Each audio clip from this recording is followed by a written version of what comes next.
L'Ajuntament de Palafrugell ha obert una consulta pública a tota la ciutadania per actualitzar el reglament de totes les instal·lacions esportives municipals, com són l'estadi municipal Josep Pla i Arbonès, el pavelló poliesportiu, el pavelló d'hoquei, la piscina municipal i el camp de futbol del Gregal.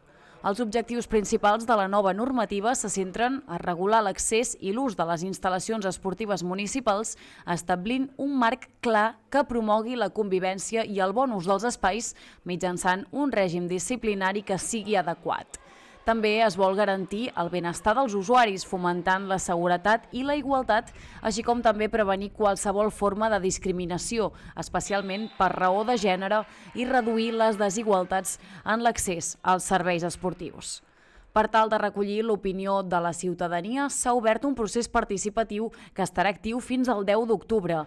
Les persones interessades encara poden fer arribar les seves aportacions a través d'una enquesta en línia a www.palafrugell-decidim.ddgi.cat.